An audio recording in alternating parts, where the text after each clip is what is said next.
Écoutez les amis, le semeur est sorti, mais le grain sous ses pas jamais ne germera, car les oiseaux sont venus, la parole s'est perdue, car les oiseaux sont venus, la parole s'est perdue. Cherche la lumière, si tu veux que ton cœur soit comme une terre pour le grain du semeur. Évangile de Jésus-Christ selon saint Marc. Il disait: il en est du royaume de Dieu comme d'un homme qui jette la sémence en terre. Qu'il dorme ou qu'il soit debout, la nuit et le jour, la sémence germe et grandit. Il ne sait comment. D'elle-même, la terre produit d'abord l'herbe, puis l'épi, enfin du blé plein l'épi. Et dès que le blé est mûr, on y met la faucille, car c'est le temps de la moisson. Il disait: à quoi allons-nous comparer le royaume de Dieu? Ou par quelle parabole allons-nous le représenter? C'est comme une graine de moutarde. Quand on la sème en terre, elle est la plus petite de toutes les semences du monde. Mais quand on la sème, elle monte et devient plus grande que toutes les plantes potagères et elle pousse de grandes branches, si bien que les oiseaux du ciel peuvent faire leur nid à son ombre.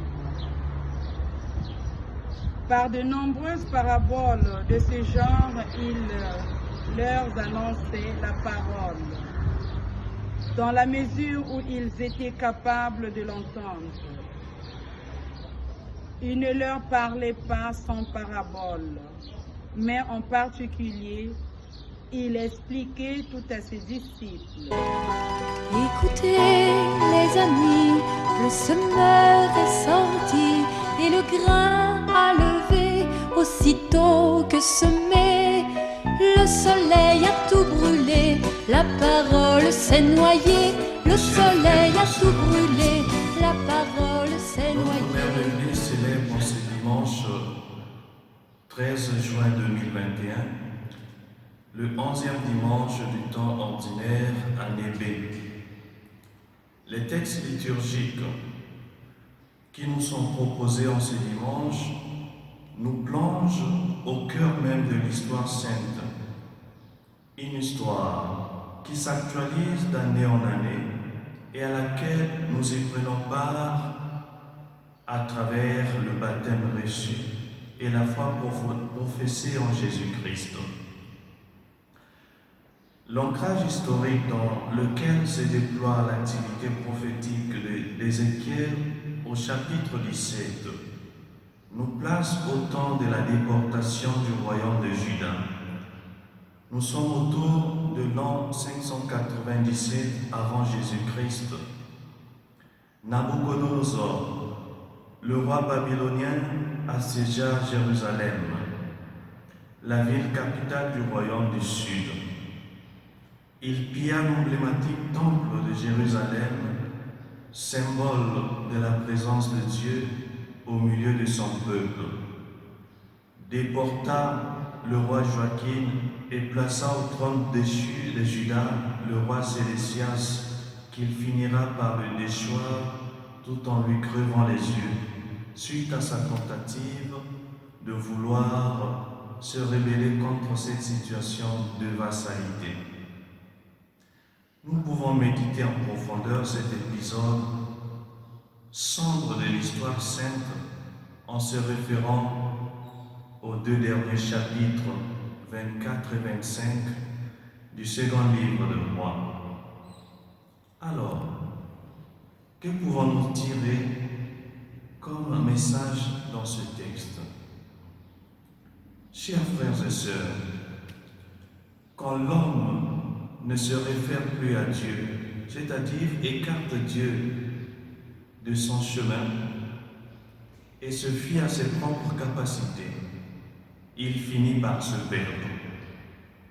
Il perd en humanité également parce qu'il ne peut plus voir dans le visage de l'autre un semblable, mais plutôt un objet qu'il peut utiliser pour satisfaire ses intérêts égoïstes.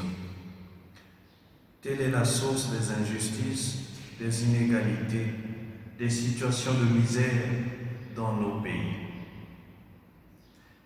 Avec l'arrivée de la COVID-19, notre monde a été beaucoup impacté et je dirais l'est encore parce qu'elle continue à intensifier la crise socio-économique et impacter négativement la pratique chrétienne, c'est-à-dire la vie de foi.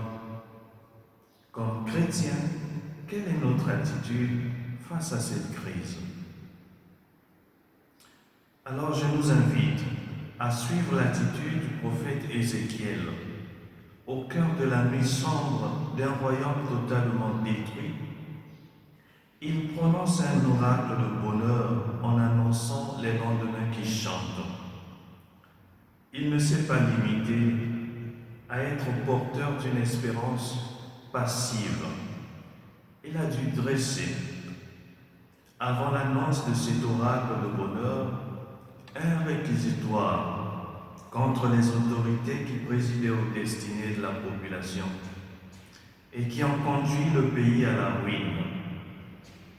Un prophète, c'est un porte-parole de Dieu parce qu'il rapporte dans son message la volonté de Dieu.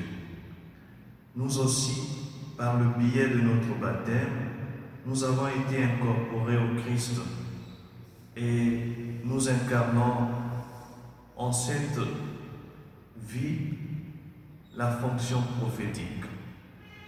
Annoncer la volonté de Dieu à travers notre témoignage de vie et dénoncer le mal. La foi chrétienne n'est jamais neutre. Elle est radicale et prend toujours parti, celle des hommes qui sont opprimés. Un chrétien qui ne se meut pas devant des situations d'injustice, d'inégalité, de sabotage de la dignité de la personne, c'est un chrétien qui souffre de cécité spirituelle et de sécheresse sentimentale. Ce sont là des symptômes d'une vie chrétienne superficielle et qui n'est donc pas bâtie sur du roc qu'est Jésus. Parce qu'un fidèle qui reste attaché à Jésus, sa vie se transforme et le royaume de Dieu s'accomplit en lui.